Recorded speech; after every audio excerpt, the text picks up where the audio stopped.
साधु और नर्तकी, क्या चाहिए स्वर्ग या नरक? यह साधु और नर्तकी की कहानी है। किसी गांव में एक साधु रहता था जो दिन भर लोगों को उपदेश दिया करता था। उसी गांव में एक नर्तकी थी जो लोगों के सामने नाचकर अपना मन बहलाया करती थी। एक दिन गांव में बाढ़ आ गई और दोनों एक साथ ही मर गए।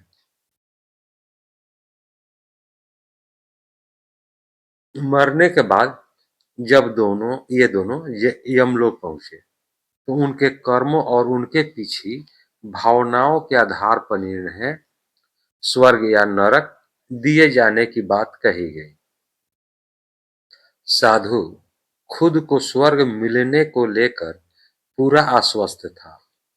वहीं नर्तकी अपने मन में ऐसा कुछ भी विचार नहीं कर रही थी। नर्तकी को सिर्फ फैसले का इंतजार था। तभी घोषणा हुई कि साधु को नरक और नर्तकी को स्वर्ग दिया जाता है। इस फैसले को सुनकर साधु गुस्से से यमराज पर चिल्लाया और क्रोधित होकर पूछा, यह कैसा न्याय है महाराज? मैं जीवन भर लोगों को उपदेश देता रहा और मुझे नरक नसीब हुआ, जबकि यह स्त्री जीवन भर लोगों को रिझाने के लिए नाचती रही और इसे स्वर्ग दिया जा रहा है, ऐसा क्यों?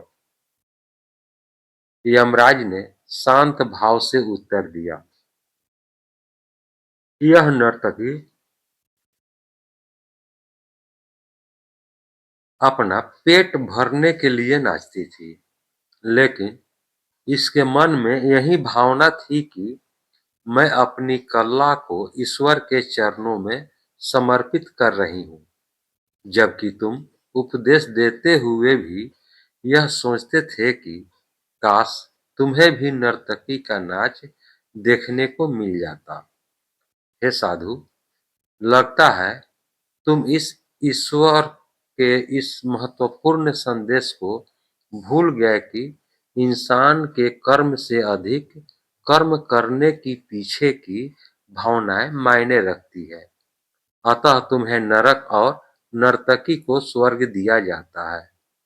मित्रों, हम कोई भी काम करें उसे करने के पीछे की नीयत साफ होनी चाहिए, अन्यथा दिखने में भले लगने वाले काम भी हमें पुण्य की जगह पाप का ही भागी बना देंगे। दोस्तों, यह कहानी आपको कैसी लगी? कहानी को लाइक करें, शेयर करें। चैनल पर नए हैं तो चैनल को सब्सक्राइब कर लें।